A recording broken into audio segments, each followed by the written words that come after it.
कि सेवा कोई करता था, कभी कमी होती किसी की।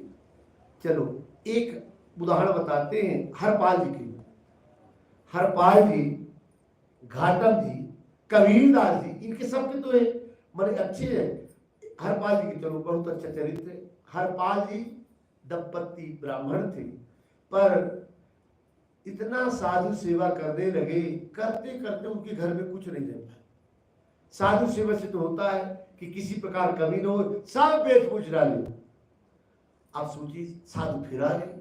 जहां साधु सेवा होती है तो वहीं पहुंचते हैं। आज हम लोग हैं, महाराज जी को न जाने तो क्या यहाँ आम है? कहीं ना आम है। अब फिर यदि मान लीजिए आम है तो अपना कुछ लेके चले, भाई वही चना वना चाप करके पी के फिर दूसरे दिन नहीं रुकना है, भगवान के दर्शन के फिर जय सीताराम रखते रहो। पर जाते वहां बढ़िया व्यवस्था बनी जाती, भोजन मिल जाता है, कपड़ा बढ़िया ओढ़ने बिछाने का मिल ही जाता है।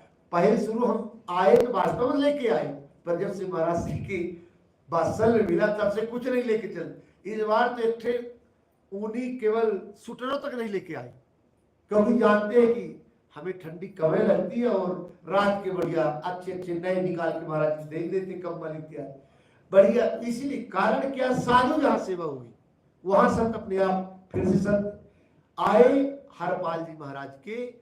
अब कैसे करें? तो एक दिन भगवान सोचते हैं इसके पास कुछ है नहीं, साधु सेवा करते करते तो क्या करें। भगवान रुक्मणी जी से कहते हैं मैं अब अच्छे अच्छे गहना पहनूंगा।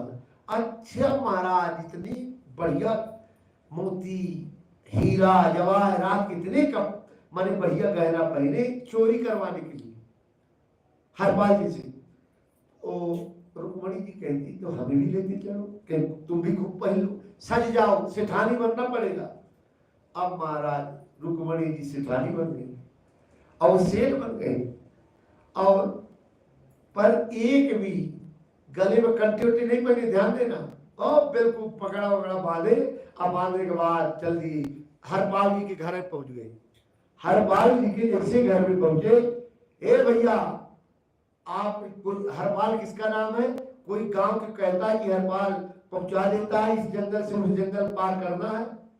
जैसे हरपाल, हाँ वही हूं। इतने में क्या किए, देखते देखते क्या हुआ, एक बड़ा का डंडा तलवार भाला लिए दूध लेके चल दी। और चलते उसी समय 4 मोहर पहले दे दी भाई पहुंचाने के लिए। साधु वही बैठे हैं, 4-6 साधु बैठे हैं। तब तुरंत देवी कहते देवी इसको अपना व्यवस्था बनाओ।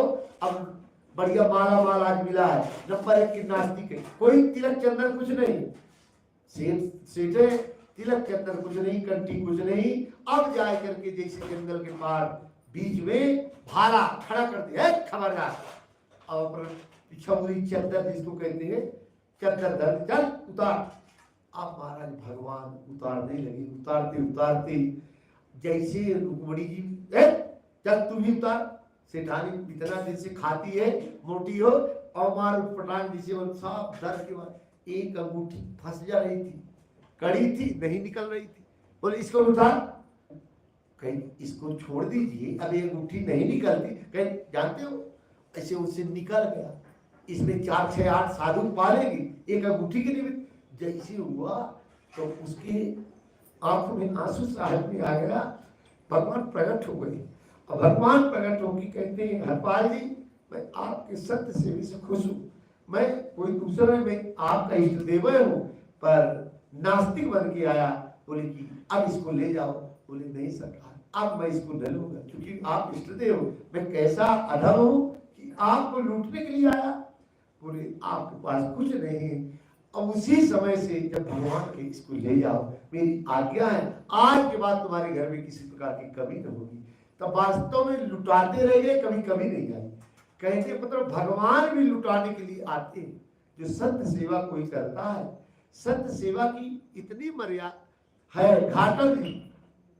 घाटन जैसा चोर हे भगवान मीरा जात के, पर इन्हें भी सत्य सेवा जब करने लगे, आज हम लोगों को लगता है कहीं रुपया ना निकल जाए।